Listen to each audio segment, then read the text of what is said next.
Hello friends, my self कवन ठाकर और आज हम डेटा स्ट्रक्चर सीखने की सीरीज में देखने वाले हैं नया टॉपिक जो है analysis of algorithms. Okay, analysis of algorithm जो है उसमें आपको क्या आना चाहिए पहले तो कि एल्गोरिदम क्या है। तो एल्गोरिदम क्या होता है ये आपको बेसिक अंडरस्टैंडिंग है। ओके, एल्गोरिदम यानी कि जो हम स्टेप बाय स्टेप सीक्वेंस लिखते हैं। ओके, सूडो कोड टाइप जो भी लिखते हैं कि ये करना है उसके बाद ये करना है। ओके, तो वो वेल डिफाइंड जो सीक्वेंस है स्टेप्स की उसको हम बोले हैं एल्गोरिदम। अब वही एल्गोरिदम को हमें एनालाइज करना है। क्या करना है? एनालाइज, यानी कि अच्छे से हम एनालिसिस करेंगे कि ये एल्गोरिदम जो है वो कितना एफिशिएंट है या फिर इसमें क्या ड्रॉबैक्स है, क्या निकालना चाहिए। समझ में आया? We know that main logic of any program is written in algorithm only। हमको मालूम है एल्गोरिदम ही सब कुछ होता है, राइट? एल्गोरिदम में ही लॉजिक लिखा जाता है।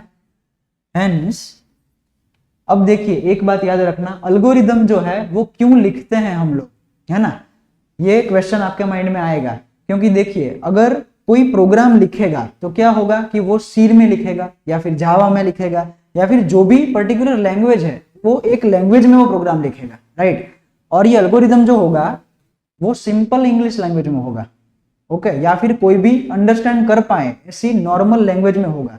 और वो जो एल्गोरिदम है उसको किसी भी लैंग्वेज में आप इंप्लीमेंट कर सकते हो, सी है, पाइथन है वगैरह। ओके, तो algorithm is most preferable to write first whenever we are writing any logic.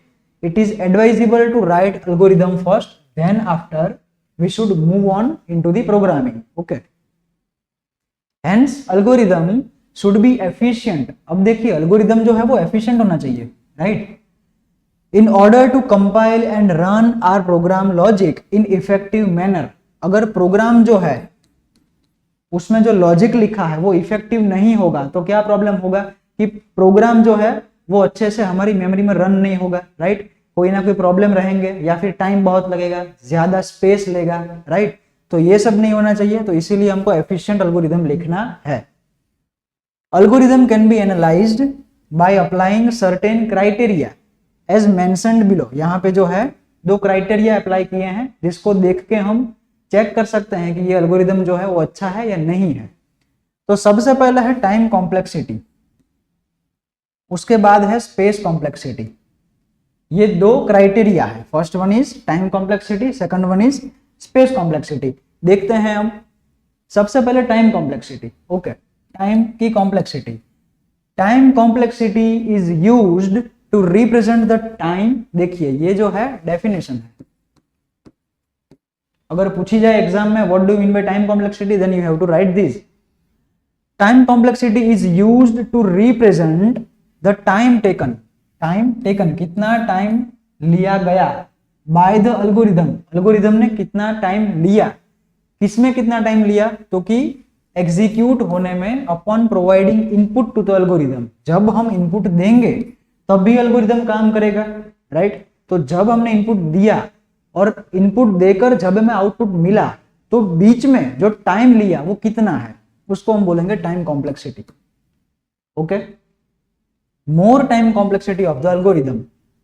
More time complexity, अगर टाइम कॉम्प्लेक्सिटी ज्यादा है किसी एल्गोरिदम की, इंडिकेट्स दैट, वो क्या इंडिकेट करता है कि program is going to take more time.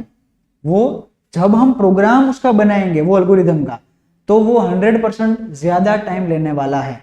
Okay, during execution if algorithm is implemented while programming and vice versa.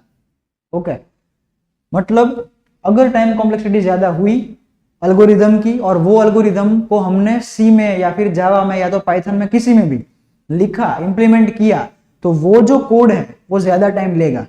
And vice versa का मीनिंग है अगर टाइम कॉम्प्लेक्सिटी कम हुई एल्गोरिदम की तो वो जो पर्टिकुलर प्रोग्राम होगा जो एल्गोरिदम को इंप्लीमेंट करेगा वो कम टाइम लेगा। समझ में आ गया? टाइम कॉम्प्लेक्सिटी का मतलब यही है कि ज्यादा टाइम कॉम्प्लेक्सिटी तो ज्यादा टाइम लेगा। ओके, कम कॉम्प्लेक्सिटी तो प्रोग्राम रन होने में कम टाइम लेगा। स्पेस कॉम्प्लेक्सिटी में भी ऐसा ही है कुछ।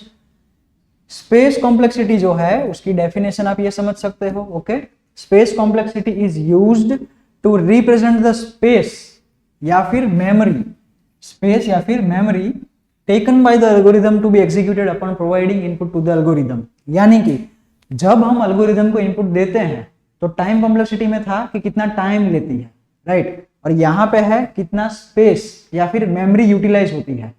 ओके, तो यहां भी सिंपल आएगा कि अगर स्पेस कॉम्प्लेक्सिटी ज्यादा हुई तो क्या होगा कि program is going to consume more memory, वो ज्यादा मेमोरी कंज्यूम करेगा। आपने कहीं पे देखा होगा कि कहीं कहीं प्रोग्राम को आप जब रन करते हो तो आपका जो सिस्टम है वो धीरे से चलता है ना, या फिर स्टक भी हो जाता है कई बार। तो वो इसीलिए क्योंकि स्पेस कॉम्प्लेक्सिटी ज्यादा होती है, उसकी स्पेस ज्यादा लेगा। अगर स्पेस ज्यादा लेगा तो हमारे जो करंट प्रोग्राम्स हैं जो कि रन हो रहे हैं, ओके, वो अच्छे से रन नहीं हो पाएंगे, राइट। तो इसीलिए स्पेस कॉम्प्लेक्सिटी जो है ज्यादा हुई तो कंज्यूम करेगा मोर मेमोरी को। If algorithm is implemented bye programming and vice versa, और अगर स्पेस कॉम्प्लेक्सिटी कम हुई तो अच्छा है, क्योंकि कम कॉम्प्लेक्सिटी मतलब मेमोरी को कम यूटिलाइज करना है, तो दूसरे प्रोग्राम्स को रन होने में आसानी रहेगी। समझ में आ गया? तो ये था स्पेस कॉम्प्लेक्सिटी। अब एनालिसिस के कुछ केसेस हैं जिसको हमें अच्छे से पढ़ना है। ओके, एनालिसिस के कुछ केसेस हैं जिसको हमें पढ़ना है। देखिए, ये जो सारे एनालिसिस हैं, कॉम्प्लेक्सिटी हमने जो भी पढ़ा है, राइट, वो अच्छे से आता है analysis and design of algorithm. Okay, जब हम एल्गोरिदम को एनालिसिस करें और साथ में डिजाइन करें, ओके, तो वो एक अलग सब्जेक्ट है। समझ में आया? तो ये हमारे कोर्स के करिकुलम में नहीं है, फिर भी हमें ये अच्छे से एक बार देखना पड़ेगा। एनालिसिस के 3 केसेस हैं। कौन कौन से? एक है वर्स्ट केस एनालिसिस, दूसरा है average case analysis, third one is best case analysis. यानी कि पहले worst case, average case, best case. Okay, let's understand each by example. सबसे पहले है worst case analysis. In worst case analysis of any algorithm, कोई भी algorithm हो उसका वर्स्ट केस हम कैसे कर पाएंगे? देखिए, we are always suppose to count its upper bound. Upper bound हमको लेनी है, ये आपको समझ में आएगा। देखिए, for example, if talking about time complexity, आप ऐसा अज्यूम कर लो कि अभी हम केवल टाइम कॉम्प्लेक्सिटी की ही बात कर रहे हैं, मतलब टाइम कितना लगा। Okay, then we have to consider worst case scenario where algorithm takes maximum time to execute. Worst case scenario मतलब क्या होगा कि बहुत ही खराब सिनेरियो, राइट, टाइम है, अगर हम टाइम को लेके चले तो सबसे अच्छा सिनेरियो कब होगा? कम से कम टाइम ले, है ना। वर्स्ट केस क्या होगा कि बहुत ज्यादा टाइम ले, तो हमको वही सिनेरियो लेके चलना है, worst case scenario where algorithm takes maximum time to execute on given input, तो उसको हम बोलेंगे वर्स्ट केस एनालिसिस, ताकि हम बोल पाए कि ये जो है वर्स्ट केस है, यानी कि इससे ज्यादा ये पर्टिकुलर प्रोग्राम टाइम नहीं ही लेगा, है ना। फॉर एग्जाम्पल अगर हम देखिए यहां पे अच्छे से आपको पता चलेगा। If we consider linear search, linear search algorithm का मतलब होता है,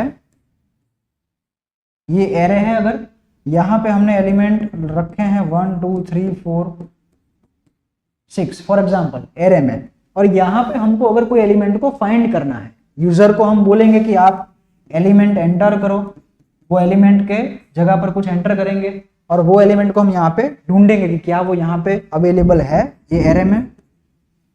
ओके, उसको बोलते हैं हम लीनियर सर्च एल्गोरिदम। ये समझ में आया पहले? If we consider linear search algorithm then, तो worst case would be when we find the element in the last place. तो आप सोचो इसका वर्स्ट केस क्या हो सकता है? वर्स्ट केस मतलब सबसे ज्यादा टाइम कब लगेगा?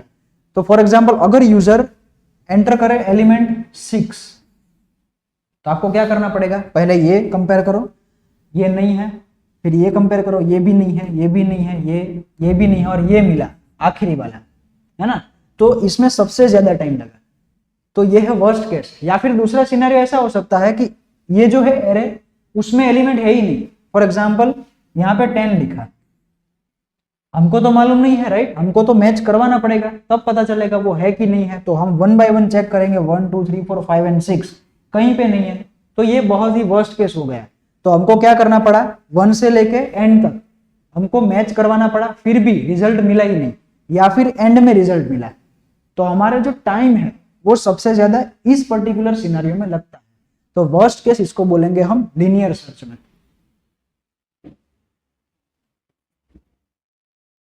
इन above cases time taken to execute the linear search would be the maximum. तो हम सिंपली बोल सकते हैं कि यहाँ पे जो भी टाइम लगेगा वो मैक्सिमम लगेगा, यानी कि इससे आगे अगर कोई एलिमेंट हुआ तो ऑब्वियस बात है कि यहाँ पे जो टाइम लगा उससे तो कम ही टाइम लगेगा। ओके, तो वर्स्ट केस इसको बोलते हैं, याद रखना। In average case analysis of any algorithm we count time complexity for each input. हर एक इनपुट के लिए हमको क्या काउंट करना है, टाइम कॉम्प्लेक्सिटी, और उसका एवरेज लेना है। एवरेज यानी कि क्या हुआ, फॉर एग्जांपल अगर हमने ये लिया है, राइट, तो हर एक एलिमेंट के लिए हमको फाइंड करनी है कॉम्प्लेक्सिटी और उसको डिवाइड कर देना है 5 से। समझ में आया? तो ये हो गई हमारी एवरेज केस एनालिसिस, यानी कि एवरेज ली हमने सबकी। For example if we consider linear search, जो हमारा एल्गोरिदम था सर्चिंग वाला, देन एवरेज केस क्या होगा, would be average of time taken. Average हमको लेनी है किसकी, time taken by algorithm to run for each input. Simple, हर एक इनपुट के लिए हमको पहले टाइम गिनना है कि ये पर्टिकुलर इनपुट के लिए इतना टाइम लगा, इसके लिए इतना लगा, जो भी टाइम लगा उसका एवरेज लेना है हमको, तो इसको बोलेंगे average case analysis. Okay, next one जो आएगी वो है best case analysis. Okay, in best case analysis of any algorithm we are always suppose to take या फिर count its lower bound. Lower bound का मतलब क्या है, बेस्ट केस यानी कि सबसे कम टाइम लगा, इससे कम टाइम तो लग ही नहीं सकता, उसका मतलब हुआ best case. For example if you talking about time complexity then we have to consider best case scenario where algorithm takes minimum time. Minimum का मतलब उससे कम तो नहीं लगेगा, this is the minimum one to execute on any given input. समझ में आ गया? फॉर एग्जाम्पल देखिए, if we consider linear search algorithm, अगर हमने लीनियर सर्च एल्गोरिदम फिर से यहाँ पे लिखा 1 2 3 4 एंड 5, ओके, और हमने यूजर को बोला कि आप एंटर करो कौन सा नंबर आपको फाइंड करना है, और अगर यूजर ने 1 एंटर करा तो यहाँ पे क्या होगा, पहला ही नंबर है 1, तो सिंपली एक ही मैच करवाना पड़ा हमको, एक ही कंपेयर। 1 कंपेयर में सीधा आंसर आ गया कि यस आपका एलिमेंट हमको मिल गया है। तो ये कैसा केस हुआ, बेस्ट केस है ना, पहले ही टाइम पे मिल गया सीधा। If we consider linear search algorithm then best case would be when we find the element in the first place of an array. First place में हमको मिल गया है। समझ में आ गया? तो ये था बेस्ट केस एनालिसिस। तो फ्रेंड्स आज जो हमने एनालिसिस पढ़ा है एल्गोरिदम्स का, वो आपको पहले अच्छे से देख लेना है। टाइम कॉम्प्लेक्सिटी क्या है, ओके, स्पेस कॉम्प्लेक्सिटी क्या है, फिर हमने एनालिसिस कैसे करना है, ओके, 3 मेथड कौन कौन सी है, ओके, और किस तरह से उसको अप्लाई करना है, राइट। समझ में आ गया है? तो ये आपको अच्छे से नोट्स बना लेनी है, एग्जाम में भी पूछा जा सकता है, तो आप इसको अच्छे से पहले लर्न करो। हम मिलेंगे अपने नेक्स्ट लेक्चर में। Okay, thank you guys.